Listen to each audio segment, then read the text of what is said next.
Hi, my name's Joe Mosioski, and I'm with the Northeast Ohio American Friends Service Committee, Economic Empowerment and Justice Committee. I have a prepared statement I'd like to read. With the United States mired in not one, but two wars longer than World War II, perhaps it's time to look at our roles in both Iraq and Afghanistan and examine just why we occupy both countries. First, Iraq. The stated premise for invading Iraq was that its government was sheltering al-Qaeda operatives, possessed weapons of mass destruction, and was actively engaged in a nuclear weapons program. With all three stated reasons patently false, shouldn't we question our legitimacy in maintaining our defensive troops within sovereign Iraqi territory?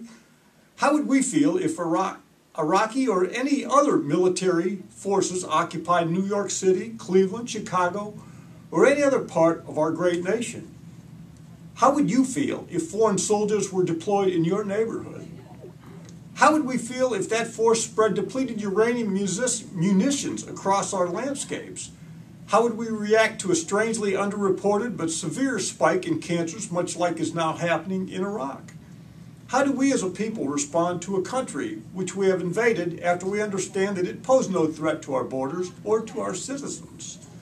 After we've caused the death or injury of up to 1 million people, do we simply say, oops, we're sorry, we made a mistake?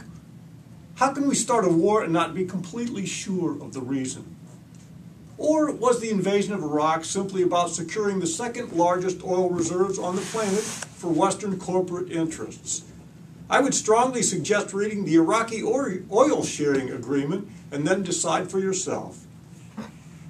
Now, if the Iraqi invasion, originally given the over-the-top acronym Operation Iraqi Liberation, can I start all over?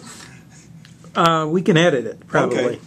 Now, if the Iraqi invasion, originally given the over-the-top acronym Operation Iraqi Liberation, was largely about oil, then perhaps we should call the war in Afghanistan the Great Afghanistan Strategy.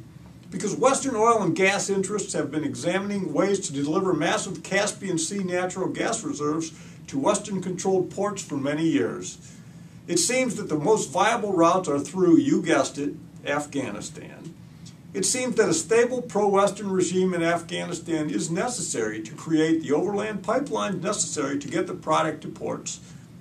In any event, we at AFSC feel that it's time to examine our role in the world, question why taxpayer and troops are funding and bailing out corporate and banking interests, and ask just when will the everyday concerns like jobs, housings, solid dependable infrastructure, and affordable education be addressed by our representatives.